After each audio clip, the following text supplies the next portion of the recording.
devastazione del sistema produttivo. In Zimbabwe ad esempio sono stati cacciati tutti i coltivatori bianchi, quindi c'è stata anche una devastazione del sistema produttivo, un'infezione del 4.000-5.000%.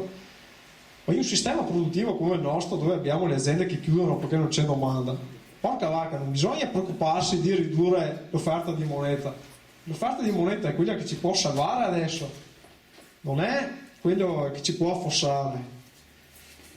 Anzi, noi dovremmo probabilmente alzare l'infezione, perché adesso siamo in defezione e abbiamo troppa poca moneta che circola. L'infezione non è mai un valore assoluto in economia, deve essere sempre relazionato a quello che lo Stato fa per tutelare il potere di spesa. Negli anni 80 c'era la SCI che tutelava i redditi e noi eravamo lo Stato più ricco del mondo. E addirittura nel 1990 siamo arrivati anche al 25,5%. Quindi assolutamente non eravamo lo Zimbabwe d'Europa. Ok, parimenti nel 2009, questi sono dei grafici che ho sempre a vedere Paolo Banner nelle sue conferenze, che dal mio punto di vista sono molto importanti descriverli bene e rimarcare bene cosa c'è scritto qua. Nel 2009 avevamo l'infezione più bassa della storia repubblicana d'Italia, lo 0,76. Guardate il PIL com'era. Il 2009 è stato l'anno della più forte crisi, il più forte anno delle crisi. Abbiamo fatto un tonfo del più del 5% del PIL. E un'altra cosa, guardate il risparmio medio delle famiglie cos'è. Prima era il 25%, adesso è il 6,5% nel 2009. Nonostante un'inflazione inferiore all'1%, noi abbiamo un potere di acquisto che si è ridotto di ben 4 volte rispetto a quando era il 22%. Quindi, tutti questi falsari, perché questo sono Tito Boeri, Giavazzi, gli economisti neoclassici, tutti i media, ci dicono che l'inflazione rimane peggiore, però questo non ce lo dicono mica. E questi sono dati dell'Ocse, quindi non dati keynesiani o di qualche corrente economica che ha come primo obiettivo la tutela del sociale. Sono fonti neoliberiste questi. Altro fantasma, vabbè, qua ho visto pochi mesi fa un dibattito per televisione, una trasmissione Agorà, in cui una persona, era il filosofo Becchi, veniva pesantemente insultato da due falsari, di cui un politico di Italia dei Valori, perché secondo loro la svalutazione, se noi torniamo alla lira e abbiamo una svalutazione del 30% come in molte banche, in molti istituti bancari dicono, che poi non avranno niente, perché bisogna vedere che tipo di azioni concretamente esegue il governo. Poi eventualmente approfondiremo questo aspetto alla fine nella sezione delle domande. Comunque loro dicono che se l'Italia svaluta del 30%, automaticamente l'aumento di prezzi e di inflazione sarà del 30%. Vediamo se è veramente vero che funziona così. Tralasciamo un attimo l'esempio della Russia, perché vabbè, lì si parla di una svalutazione del 2000%, che non è neanche lontanamente paragonabile a quello che succederebbe a noi, ma neanche l'Argentina alla fine, perché l'Argentina non aveva sovranità monetaria fino al 2001, perché aveva agganciato il valore del peso al dollaro 1:1, non so se conoscete la storia. Si sganciò da questo sistema criminoso imposto dagli Stati Uniti, che l'aveva gettata all'astrico veramente, con il 50% di povertà. Ci fu una svalutazione secca, quindi si passò dal rapporto 1:1 a 4, quindi svalutazione del 300-400% probabilmente. E questo fu l'andamento dell'inflazione. Allora, svalutazione del 400% dovrebbe essere stata un'inflazione parimenti del 400%. L'inflazione non aumentò del 400%, ci fu un picco di inflazione al 40% che poi ridiscese subito nel giro si parla di un anno qui. Poi si stabilizzò su un valore prossimo al 10%, nonostante andando avanti ci furono delle ulteriori svalutazioni. L'Argentina svalutò per un discorso di competitività i suoi prodotti con l'estero. Ma guardiamo anche questo esempio qui, che è un po' più calzante con quello che potrebbe succedere a noi, anzi si parla di svalutazioni molto maggiori anche in questo caso rispetto a quelle ipotizzate per il ritorno alla lira dell'Italia. Lo won, che è la moneta della Corea del Sud, nel 1998 subì una svalutazione secca di ben, adesso non si vede qui, comunque il 100% rispetto al dollaro, e nel 2009 dell'80%. Nonostante ciò, l'inflazione, pensate, passò da 4 a 9% e poi ridiscese. Nel 2009, con una svalutazione dell'80%, si passò da un 3% a un 6% di inflazione, quindi i dati empirici smentiscono categoricamente che svalutazione è uguale inflazione. Perché? Perché nella determinazione dei prezzi delle cose importate dall'estero non interviene solo il fattore del valore della valuta, intervengono molti altri fattori di ambito commerciale, perché comunque anche gli altri paesi non hanno interesse a diminuire le loro vendite verso i paesi esteri.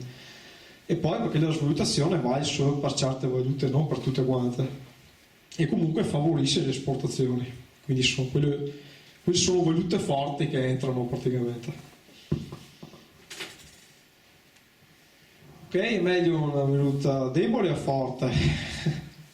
A quanto pare in pochi pensano che sia veramente vantaggioso avere una valuta forte. Sicuramente non lo pensano i nostri imprenditori che sono ridotti all'astrico, che si lamentano giustamente perché l'euro è troppo forte e non permette di essere competitivi, e non lo pensano neanche le banche centrali giapponesi, la quale stampa miliardi di dollari, porta giù il valore in continuazione. L'ultima notizia di questi giorni si parla di una svalutazione addirittura del 20% rispetto al dollaro.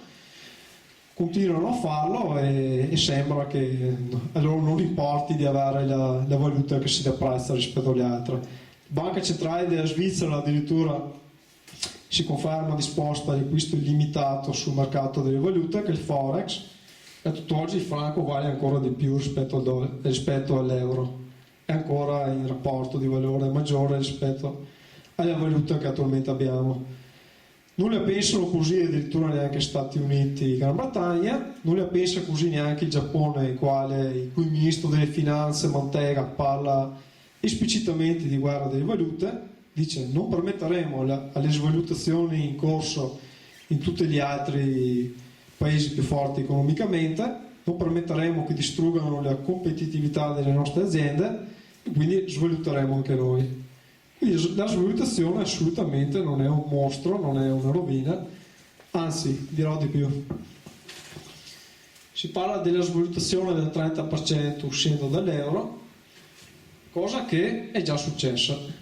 Udite udite, è già successo che l'Italia abbia avuto una svalutazione prossima al 30%. Accade in ambito dell'uscita del sistema monetario europeo, che era un sistema di cambi semifissi della lira con le altre valute europee. La svalutazione fu del 25%, quindi guardate bene cosa è successo all'inflazione. Monti in quel periodo diceva che l'inflazione sarebbe aumentata del 25%, successe che invece calò del 0,4%. Ecco, per via di insulti che si è beccato Becchi in quella trasmissione, quelli che dovrebbero essere insultati e messi in agonia sarebbero i falsari che continuano a propinarci questi mostri per spaventarci, per impedirci di tornare a uno stato sovrano, padrone del nostro destino. Criminosamente fanno questo perché fanno gli interessi di persone che non hanno alcun riguardo nei confronti della dignità umana, diciamo. E il rapporto debito estero-PIL diminuì, perché con la svalutazione si svaluta anche il debito. La bolletta energetica diminuì, si dice sempre che andremo a fare la spesa della benzina con quel bagagliaio pieno di lire. Bolletta energetica diminuì, quindi L'inflazione, inoltre, come ho appena accennato, è un fenomeno che grava a vantaggio di creditori più che di debitori. Negli anni 70 noi, come ho testimoniato prima, avevamo un alto potere d'acquisto delle famiglie e fu l'anno del boom anche di acquisto delle case, proprio perché contrarre un mutuo a quei tempi significava poter pagarlo tranquillamente per via della scala mobile che adeguava i salari all'inflazione. Quindi il debito praticamente si svalutava, perché con l'inflazione continuava a aumentare di molto di anno in anno e il valore della moneta si svalutava, il potere d'acquisto era mantenuto forte ed era più facile pagare i debiti contratti molti anni prima. Chiaro, no? Okay, se avete qualche domanda segnatevi pure che alla fine eventualmente rispondiamo a qualche domanda. Il mito dell'Italia in spendazione, ora tutti ci dicono che con la lira spendavamo troppo, stavamo fallendo, non è vero perché uno Stato a moneta sovrana non può mai finire, è come pensare a un professore di matematica che esaurisca i numeri e non possa più scrivere formule sulle lavagne, è la stessa cosa. Comunque non è assolutamente vero perché dal 1960 circa al 1990 la spesa dell'Italia era inferiore alle medie europee, che è questa linea qua sopra, quella viola, poi anche dopo il 1990 comunque fu un po' sopra quella della media europea, però non a livelli stratosferici. Con questi falsari che continuano a parlare per televisione ci vogliono far credere, esempio che fa giustamente il giornalista Paolo Barnard con le mani, che noi eravamo qui, tutti gli altri erano qui con la spesa. Assolutamente non vero, noi eravamo di poco superiore alla media europea. Ok, questa è la spesa primaria, spiego velocemente che cos'è, non prendete paura. Praticamente è la spesa dello Stato escluso ciò che lo Stato spende per interessi sui titoli di Stato, sui titoli del debito pubblico. Quindi l'Italia è questa qua è la Germania, la linea blu, la linea rosa è la Francia. Germania e Francia sono state molto più spendaccione di noi, sempre. Questo ha fatto sì, poi approfondiremo, che siano uscite vincitrici, soprattutto la Germania, nel confronto con gli altri stati dell'Eurozona dopo l'entrata nell'euro. Ricordatevi bene questo, la Germania col marco, dopo la ratifica del Trattato di Maastricht, quindi negli anni 80, spese molto di più rispetto all'Italia, e questo fece sì che le aziende tedesche si presentassero all'ingresso dell'euro completamente lucidate, ristrutturate e quindi pronte ad affossare la nostra economia. Vabbè, altri due esempi, adesso cerco di andare anche veloce. Spesa sanitaria, mai stata veramente molto esosa se confrontata con gli altri paesi. Francia, molto più spendacciona di noi, questa è la spesa in rapporto al PIL, sottolineo. Germania anche, addirittura anche Paesi Bassi, Austria, quindi assolutamente. Mi spiace che non ci siano gli Stati Uniti perché vedreste una cosa molto interessante qui. Praticamente loro, anche se hanno la sanità privata, spendono moltissimo perché spendono per le assicurazioni private praticamente. Vabbè, se vogliamo. E allora, spese militari, vabbè, permesso che in un periodo di crisi economica queste andrebbero, moralmente sarebbe giusto anche azzerarle, però se confrontata con le altre maggiori economie non è mai assolutamente stata esorbitante. In più, e in Italia l'arma dei carabinieri è inclusa nell'esercito, quindi sono conteggiate anche le spese della polizia praticamente. Sempre in ambito che l'Italia è spendacciosa, non ha mai posto attenzione ai suoi conti. Allora, dal 1990, cioè da qui, l'Italia è in avanzo primario. Cosa significa? Scordate gli schemetti con i cerchi che vi ho fatto vedere all'inizio, quindi la spesa dello Stato, lo Stato che drena denaro con le tasse, fa il deficit e ci lascia a noi il surplus. Significa che l'Italia spendeva per tutti noi qua dentro di meno di quello che tassava, esclusa la spesa sempre per interessi sui titoli di Stato.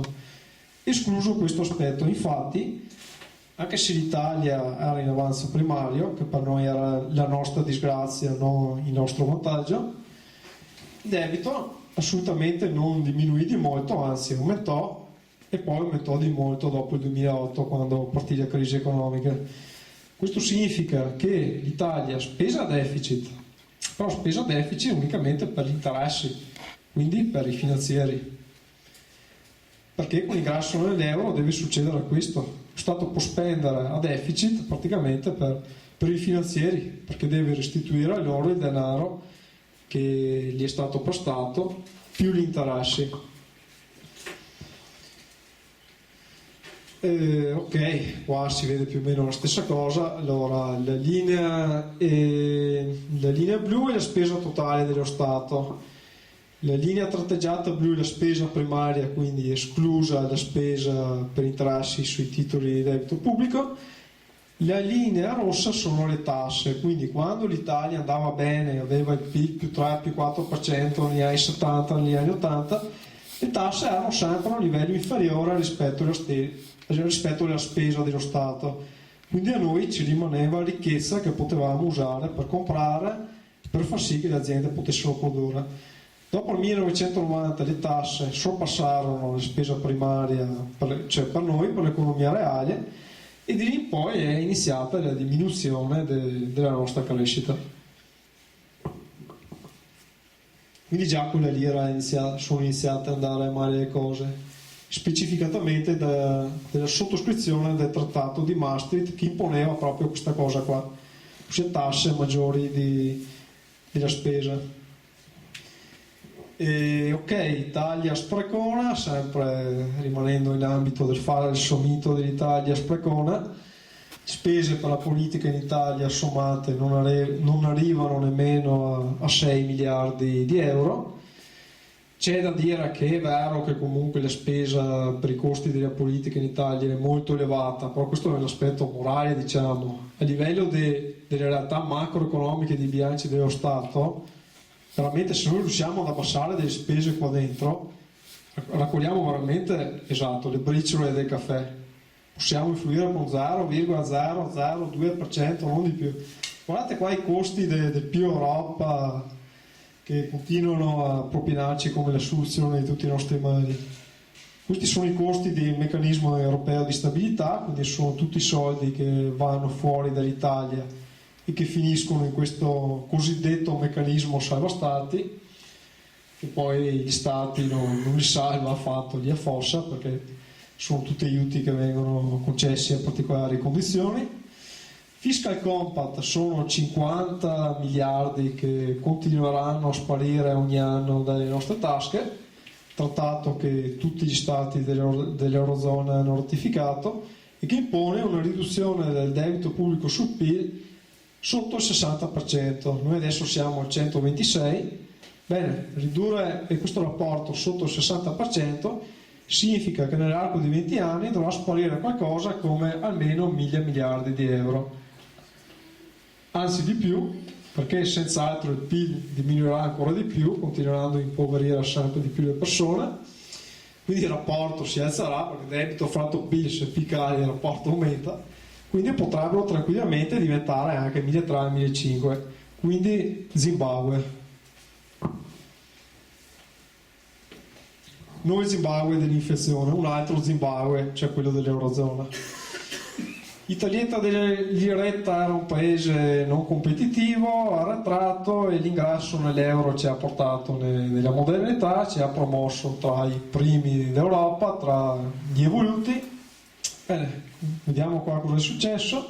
Produzione industriale nei maggiori paesi dell'area dell'euro. Allora, l'Italia si presenta all'ingresso dell'euro che ha la più grande produzione industriale di tutte le maggiori economie dell'Eurozona, quindi Francia, Germania. Ok, la Germania invece, guardate qua dove si trovava, poverini, loro erano qua.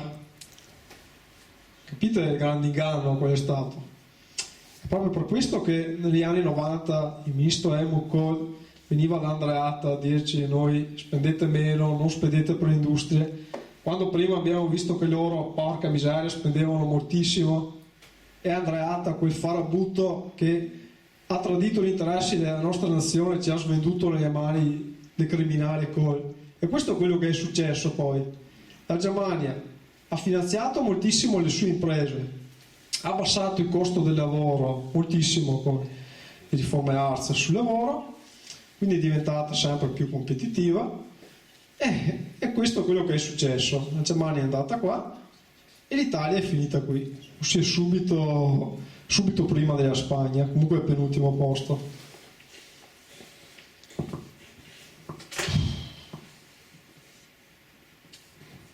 Vabbè, questo è il discorso della competitività. La Germania ha abbassato di molto i costi sul lavoro, quindi all'ingresso dell'euro la competitività tra Italia e Germania il livello era più o meno alla pari.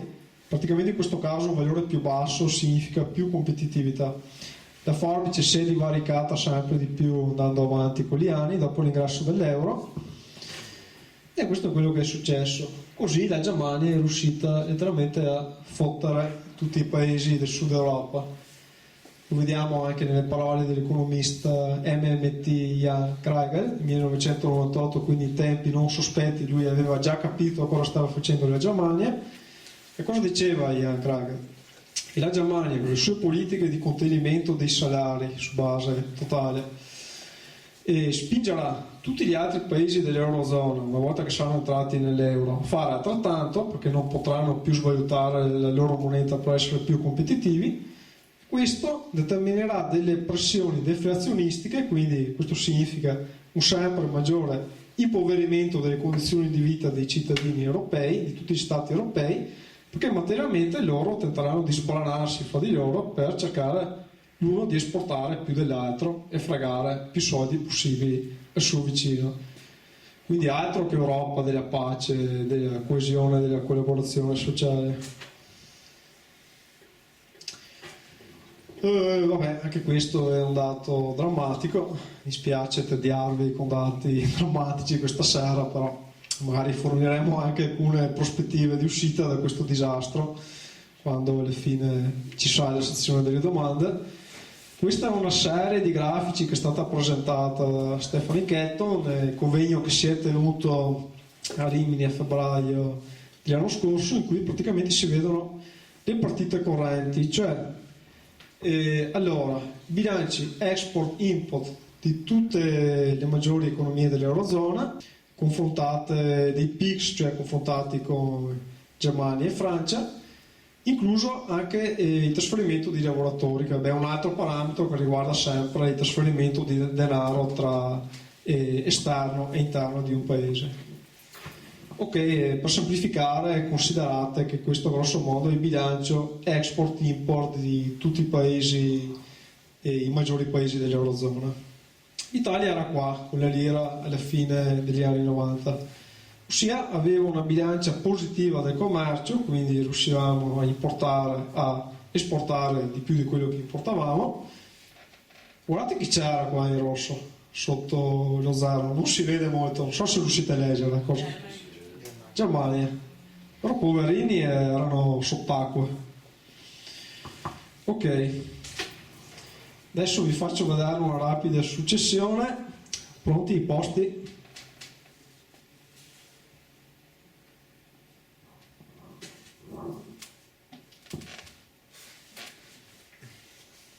Chi è che ci ha guadagnato? Questa è una cosa voluta, è una cosa storica, perché materialmente l'Unione Europea, a fine delle sue fondamenta, hanno fottuto tutti, compresa la Francia che pensava di guadagnarci anche lei. Infatti i più grandi promotori della moneta unica furono Mitterrand, François Mitterrand e il ministro Kohl. Già all'inizio degli anni 80 questi commutavano tra loro per creare questo disastro. La Francia pensava di guadagnarcene anche lei, poi se l'è presa anche lei in quel posto, e vincitore è stata la Germania.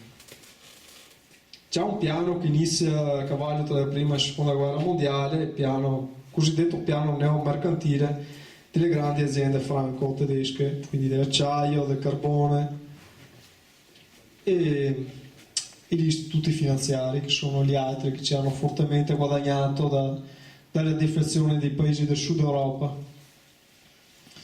Ok, questo velocemente. La crisi ha portato anche un aumento delle disuguaglianze. L'indice di Gini praticamente misura la distribuzione di redditi, quindi se idealmente arriva ad 1 significa che il reddito è nelle mani di una persona sola, se a 0 che è perfettamente ugualmente distribuito tra tutti.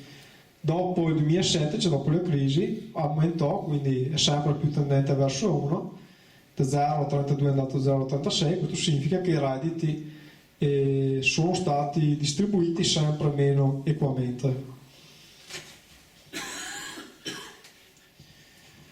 Ok, questo è importante da sottolineare, tra l'altro Paolo Barnard lo ricorda molto sempre durante i suoi meeting sull'economicidio.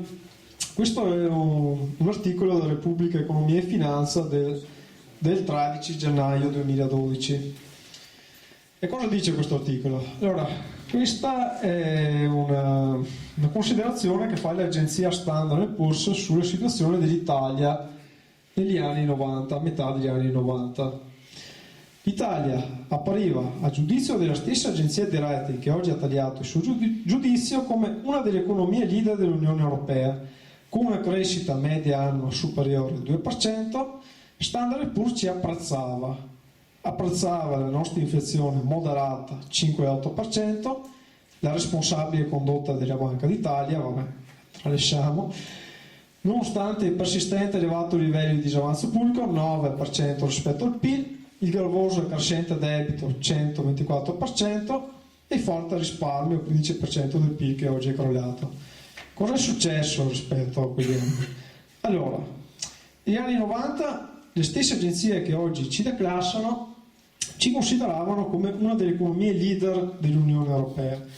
Questo nonostante avessimo un'inflazione molto più alta di quella che abbiamo adesso, perché a quei tempi era 6%, adesso dati aggiornati ad aprile di quest'anno è 1,6%, nonostante avessimo un disavanzo pubblico del 9,4% rispetto al 3% che abbiamo adesso, perché Maastricht impone proprio il 3% di deficit sul PIL. Quindi avevamo più inflazione, più debito, nonostante questo eravamo uno dei paesi leader dell'Unione Europea. E cosa è successo? Come mai questo cambio totale di prospettive da così a così?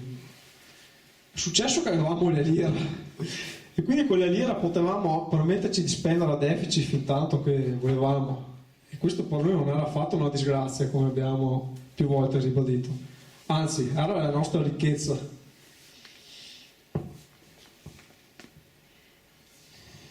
Ok, altro falso mito è quello che le privatizzazioni portano efficienza, minori costi, tutta una palla anche questa. Le privatizzazioni in Italia furono fatte praticamente tutte metà degli anni 90, dopo gli anni 90, quindi prevalentemente da governi tecnici o di centro-sinistra, o per smentire il falso mito della sinistra attenta ai poveri, ai bisognosi, tutte balle anche queste. E questi sono i risultati, eccoli qua. Anno di liberalizzazione, questa colonna qua, questo è l'aumento dei prezzi dall'anno in cui tutti questi servizi sono stati liberalizzati al 2011, quindi aumenti anche quasi del 200%, tutti aumentati tranne servizi telefonici, energia elettrica che rispetto all'inflazione è calata e prodotti farmaceutici. Questo però a scapito di mancati investimenti del privato, di mancati nuovi investimenti nelle reti dell'energia e dei servizi, a scapito anche di una forte riduzione del personale e quindi licenziamenti. Prodotti farmaceutici, il prezzo diminuito però a scapito di numerosi farmaci non più mutuati dal Servizio Sanitario Nazionale, e ci fu l'aumento dei ticket, che sono la nostra disgrazia se abbiamo a che fare con questioni che riguardano la sanità. Ok, Questi tra l'altro sono tutti dati che derivano da fonti ufficiali, in questo caso uno studio delle CGA di Mestre su dati Istat. Da notare comunque come uno Stato moneta sovrana non deve far cassa, quindi è per quello che avevamo i prezzi minori, ma potevamo anche averli ancora inferiori, perché comunque uno Stato che è monopolista della sua valuta non ha necessità di comportarsi come una famiglia, come un'azienda. L'azienda sì deve incassare di più quello che spende, ma a livello macroeconomico dello Stato questo non può avvenire, questo ci rovina tutti, come abbiamo visto prima. Ok, qua si vede sempre il gioco della Germania, perché la Germania predica molto bene, ma ha razzoleato sempre molto male, bene tra virgolette comunque.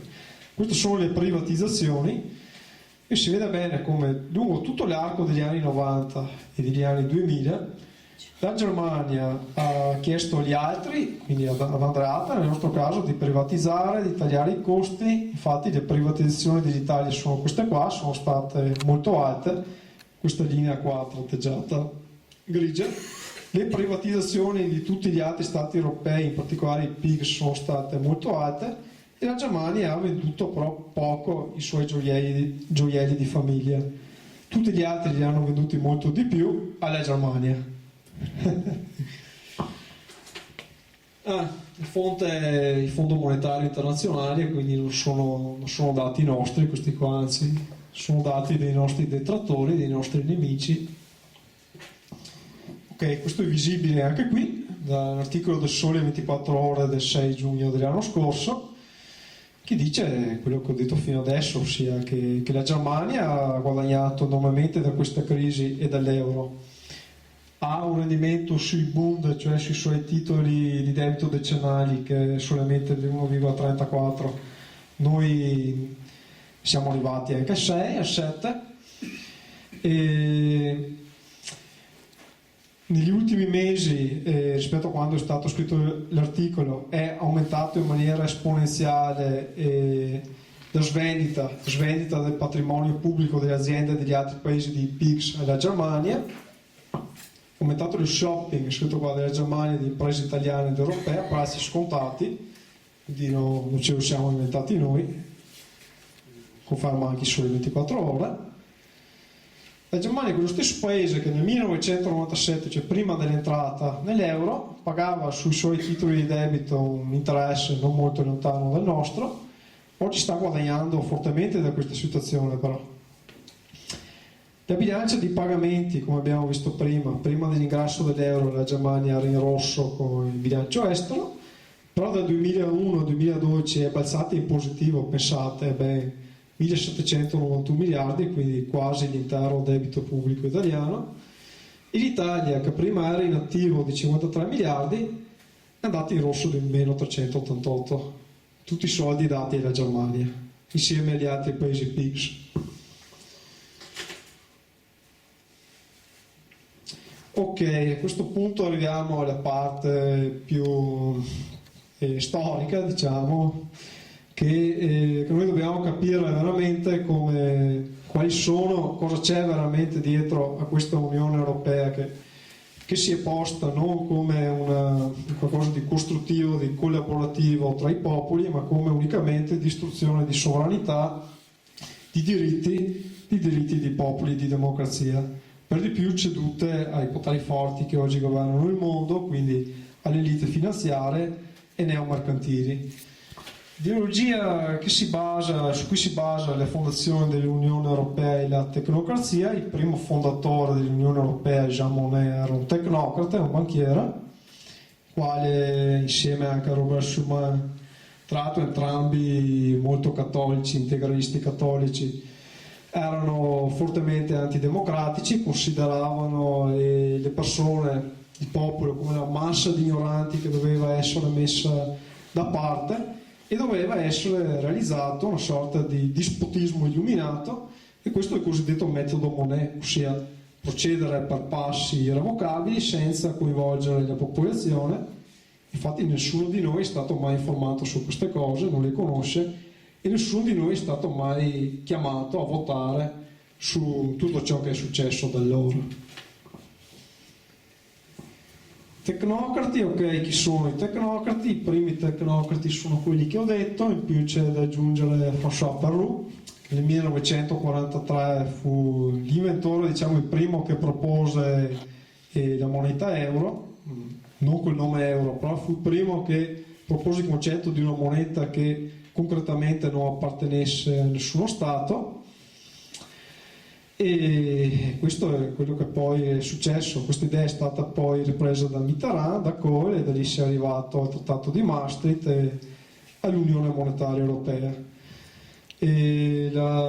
L'ideologia dei tecnocrati si sviluppa a cavallo tra la prima e la seconda guerra mondiale, principalmente come supporto ideologico alle ambizioni delle elite mercantiliste franco-tedesche. Tutte queste cose qua, per chi vuole approfondire, sono contenute nel saggio Il più grande crimine di Paolo Barnard, e ne parla in maniera molto approfondita Lampreguezza, che ha scritto dei libri, dei vari propri trattati su queste cose, e sono contenute anche nei più autorevoli giornali finanziari di tutto il mondo. Lo scopo era quello di creare un mercato coloniale di Francia e Germania nel sud Europa, quindi impoverirci con l'austerità, per permettere alle aziende franco-tedesche di delocalizzare manodopera, avere una massa enorme di disoccupati disposti a lavorare per 4 soldi, per i guadagni di queste grandi realtà private. Metodo Monet, l'ho detto prima, cosa diceva Pascal Lamy, che ha conosciuto Monet, era collaboratore di Jacques Delors, che è stato commissario europeo a cavallo tra gli anni 80 e 90.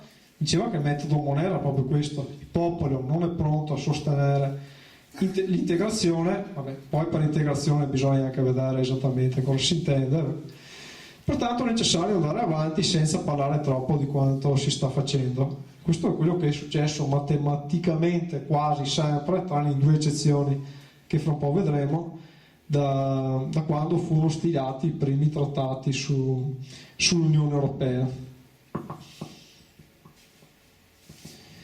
E molto importante di supporto a tutti questi tecnocrati c'è stata l'intera corrente ideologica dell'economia neoclassica neoliberista, che si basa su presupposti razionali, fasulli, perché è tutta un'ideologia che vuole eliminare il potere di spesa dello Stato, e matematicamente è impossibile anche al fine anche per qualsiasi privato di guadagnarne se lo Stato viene completamente messo da parte.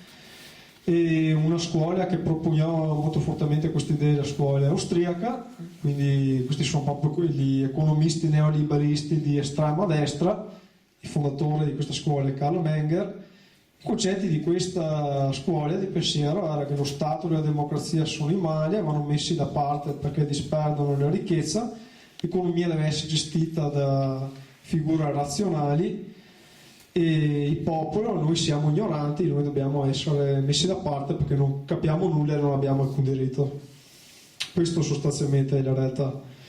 Lo Stato deve essere privato della sua moneta, e François Perroux nel 1943 diceva esplicitamente che bisognava togliere agli Stati la loro ragion d'essere, imponendo questa moneta che di fatto era straniera per tutti gli Stati che l'avrebbero utilizzata.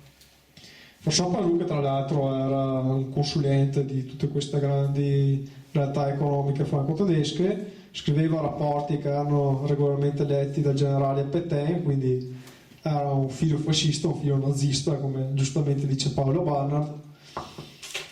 E Friedrich August von Hayek, che invece è un esponente della scuola austriaca, era anche questo un altro estimatore delle dittature sudamericane, in particolare di Augusto Pinochet. Ok, la tecnocrazia, l'abbiamo già detto, il metodo Monet, la moneta, l'ideologia della scuola austriaca era quella di eliminare il potere dello Stato per tutelare le persone, quindi far sì che solo queste grandi aziende potessero arricchirsi, una sorta di lotta tra leoni, diciamo. La moneta sarebbe dovuta essere considerata un bene, una merce da mantenere scarsa perché non perdesse valore, e queste sono le basi che portarono all'abolizione degli stati moderni democratici con le nostre costituzioni avanzate nate dopo la seconda guerra mondiale. Tra l'altro i trattati europei per molte cose sono addirittura peggiorativi rispetto alle costituzioni che attualmente sono in essere. Faccio un esempio: il Trattato di Lisbona afferma che l'Europa può entrare in guerra senza che gli stati si possano opporre, alla fine devono accettare la decisione, mentre la Costituzione italiana assolutamente dice che la guerra deve essere ripudiata come strumento di offesa sempre. Vabbè, una rapida carrellata sulle fasi storiche dell'UE. Si parte, l'UE è sempre stata portata avanti per motivi di natura prettamente economica, a partire con l'istituzione della CECA, del mercato comune del carbone e dell'acciaio, e sì, questo portò all'abolizione di dazi, ai controlli per lo scambio di merci e persone tra tutti i paesi. Questo portò anche dei problemi, perché quando tu impedissi a un paese di proteggere la sua economia, ad esempio in Italia ci fu la migrazione di minatori in Belgio, in quegli anni in cui furono istituite le regole della CECA. Il Parlamento europeo, che non ha mai contato assolutamente niente, pensate che una volta addirittura era un organo puramente consultivo e anche adesso non può fare quasi nulla di concreto. Vabbè, poi bisogna vedere esattamente se può funzionare un Parlamento unico per tutti i paesi europei in una realtà così eterogenea come è quella europea, e anche questa non è una cosa scontata. Ok, poi si passa allo SME, quindi all'inizio della perdita della sovranità monetaria.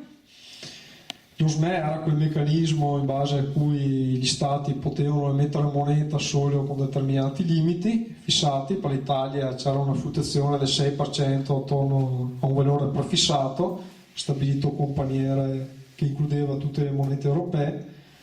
Diciamo che eravamo monetariamente sovrani, però già allora avevamo dei forti limiti. Ok, poi introduzione dell'euro, il Trattato di Lisbona. Proprio introduzione dell'euro e il Trattato di Lisbona sono stati i due colpi mortali per le nostre autonomie, per la nostra democrazia. Il Trattato di Lisbona è un trattato che di fatto addirittura abolisce le nostre costituzioni, che non valgono letteralmente più una mazza, e dà potere totale alla Commissione europea di proporre le leggi, il Consiglio europeo e l'esecutivo che approva le leggi, il Parlamento europeo invece può ratificarsi o opporsi, ma non può proporle lui, ma può farlo, può approvarle solo se è d'accordo anche il Consiglio europeo. Il Parlamento europeo attualmente è l'unico ente legislativo europeo votato da tutti gli Stati. Vabbè, poi gli aiuti della Troica ai paesi PIGS, l'Irlanda, Grecia e Italia, che hanno portato austerità, che ci hanno messo nella drammatica situazione in cui oggi siamo. Il Fiscal Compact, che è l'ultimo trattato che abbiamo firmato, che impone l'impoverimento costante per raggiungere il debito pubblico del 60% sul PIL, quindi questo significa i 50 miliardi che spariranno ogni anno dalle nostre tasche. Le origini della moneta euro, ok, questo è quello che dicevo prima, è François Perou e la pensò per primo nel 1943, il piano fu portato avanti da François Mitterrand, appoggio anche con il ministro Helmut Kohl. Lo scopo era quello di creare un mercato di sbocco per Germania e Francia in un Sud Europa impoverito e pieno di disoccupati. Una sorta di trionfo di un capitalismo feudale, diciamo così, questo non può neanche più essere chiamato liberismo, questo è proprio un trionfo di pochissimi che governano masse immense di persone, le miserie, come succedeva nel Medioevo.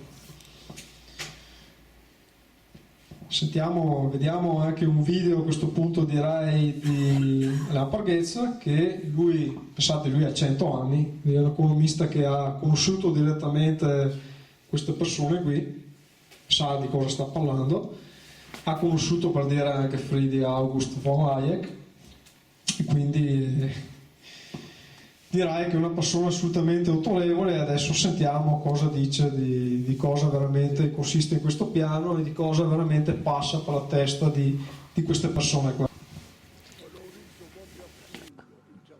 Splendido questo intervento, splendido. Vorrei fare una brevissima osservazione. Innanzitutto penso che la differenza fra gli Stati Uniti e l'Europa sia che anche i repubblicani non odiano la loro gente come le elite europee. Le elite europee potrebbero essere confrontate con Stalin. Stalin è noto, vero? Una volta disse: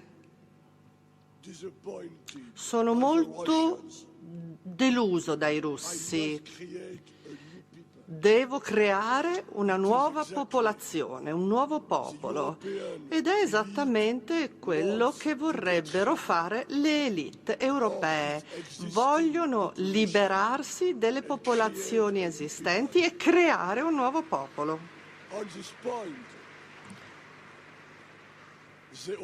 A questo riguardo sono d'accordo anche con Hitler. Hitler era contento solo per i tedeschi e diceva: devo creare un altro popolo. E a un certo punto ho avuto una discussione con alcuni di voi e mi rendo conto che è inutile cercare di convincere i politici, i tecnocrati al potere. Sono dei fanatici, dei corrotti, orribili persone, odiose. Per cui quello che dobbiamo fare è lottare e ribellarci. Sì, sono d'accordo con quello che dice Pargues. Noi dobbiamo ribellarci a questo sistema che è stato costruito così dalle fondamenta, è diventato così non per un errore di percorso, è stato pensato così dall'inizio. Quindi dobbiamo ritornare ai nostri diritti e alla nostra democrazia. Non possiamo sperare che dall'alto possa arrivare la salvezza.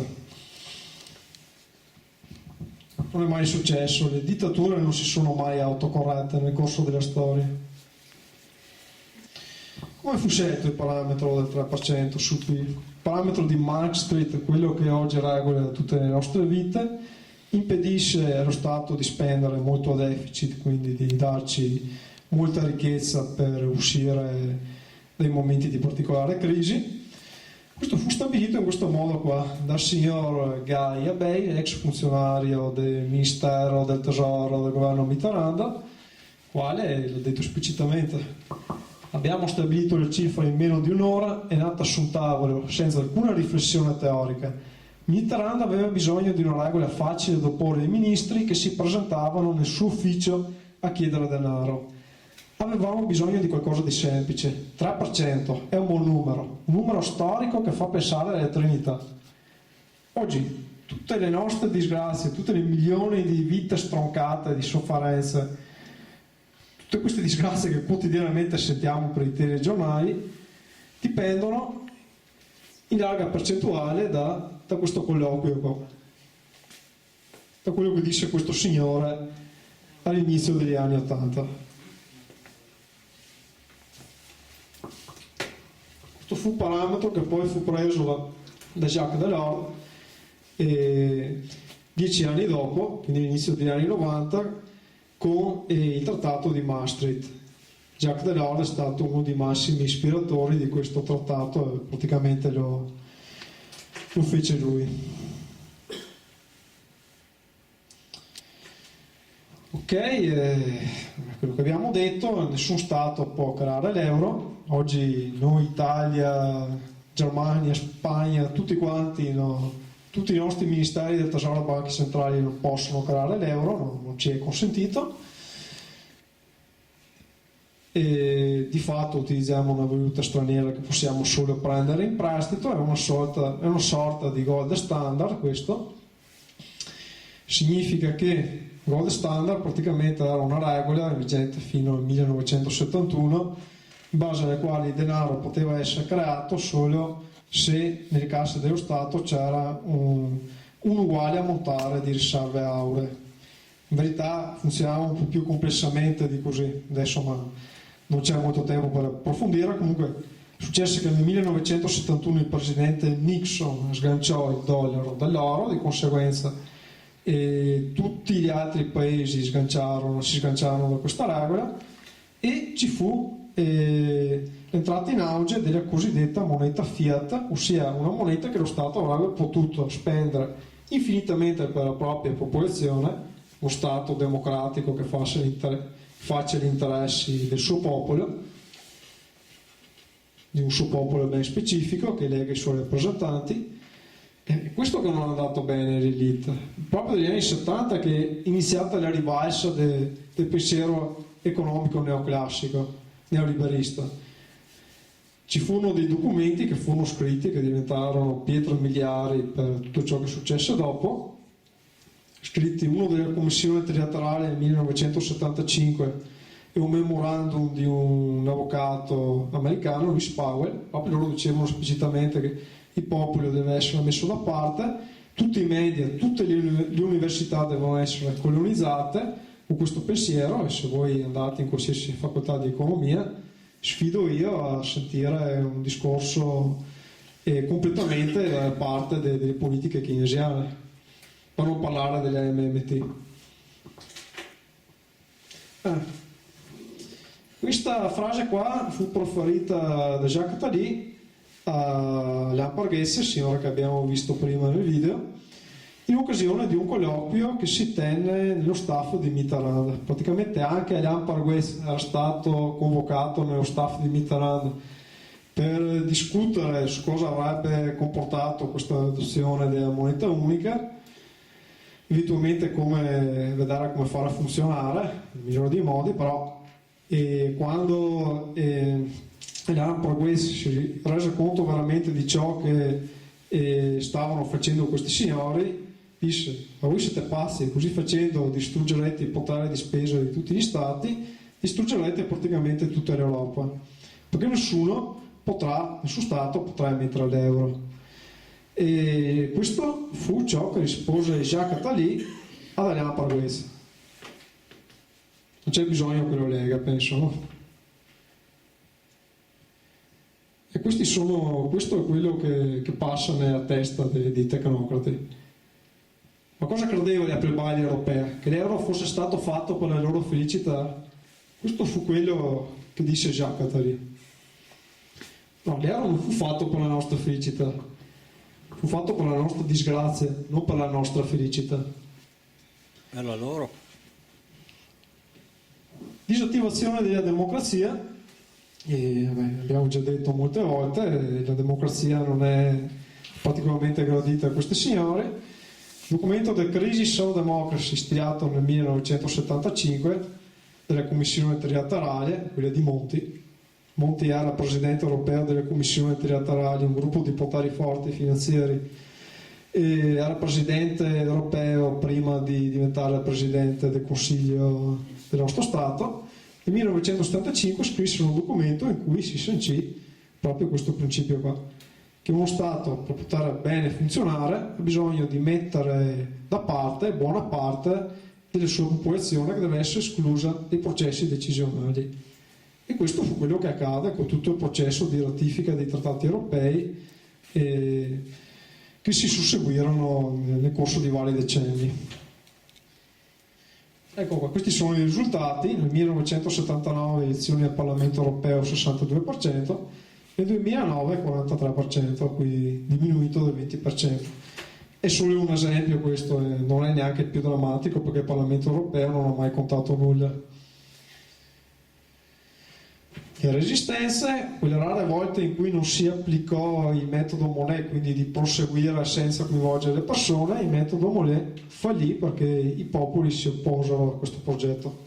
Danimarca nel 1992 vota contro il trattato di Maastricht che sancisce la creazione dell'euro. Nel 2005 a Francia e Olanda fu consentito di fare un referendum sul trattato costituzionale dell'Unione Europea, votarono contro perché è pieno di principi neoliberisti, addirittura si sancì la libera concorrenza senza falsazione, quindi la privatizzazione di tutto, nulla escluso. L'Irlanda nel 2008 vota contro il trattato di Lisbona e vabbè, qua c'è una nota veramente drammatica perché il trattato di Lisbona fu fatto da una commissione presieduta dal nostro caro, come suggerisce il cognome, Giuliano Amato, per praticamente alla fine non si fece altro che reperire tutto quello che era stato bocciato da Francia e Olanda, non si fece altro che reperire la Costituzione UE bocciata all'interno di questo trattato, però in forma incomprensibile. Mi dispiace di non avere qui uno strato, Daniele Bassi l'ha fatto vedere a Belluna, comunque veramente una cosa pazzesca. Paragrafo, faccio un esempio, paragrafo 3 abroga la linea 2 del paragrafo 5, tutta una cosa così, non si capisce niente. E questa cosa qua, questo elenco inorganico di emendamenti sconnessi tra di loro, le parole dello stesso Giuliano Amato per l'Euroobserver, in un'intervista, disse esplicitamente che fu fatto così per evitare che fosse sottoposto al referendum. Quindi ecco, diciamo che tutti quelli che sentite per televisione dicono che ci vuole più Europa, gli europeisti che sono convinti che questo sistema sia riformabile, questo sistema non è riformabile, deriva da decenni di persone che, come disse anche l'avvocato Luis Powell, erano preparate, competenti all'interno di tutti i media, di tutte le istituzioni. Pensare di andare contro questo burosauro è un puro suicidio. Questo è il nostro pensiero dell'MMT e in base alle conoscenze che abbiamo, a tutti i testi che abbiamo letto di Alain Parguez. Queste cose lui le conosce molto meglio di qualsiasi altro e dice delle realtà che probabilmente saranno note a tutti quanti solo tra una quindicina di anni. Dal metodo Monnet al metodo comunitario, qua sappiamo che le istituzioni europee sono completamente democratiche. Pensate che nel caso unico in 5.000 anni di storia le leggi non le fa un rappresentante che sia eletto o meno, le fa la Commissione europea composta da persone nominate dai governi e il cui prerequisito è quello di essere indipendenti da tutti gli affari nazionali. Quindi qua dentro non ci saranno mai persone che fanno gli interessi dell'Italia, così come della Germania, così come della Francia, così come della Svezia, eccetera, eccetera. Le decisioni sull'approvazione delle leggi, quindi l'approvazione delle leggi viene fatta dal Consiglio e dal Parlamento con un processo che si chiama codecisione, che è complicatissimo. Di fatto Consiglio e Parlamento non hanno fatto altro che ratificare quasi tutte le proposte della Commissione e ne hanno discusso solo un 15%. Tra l'altro anche il Parlamento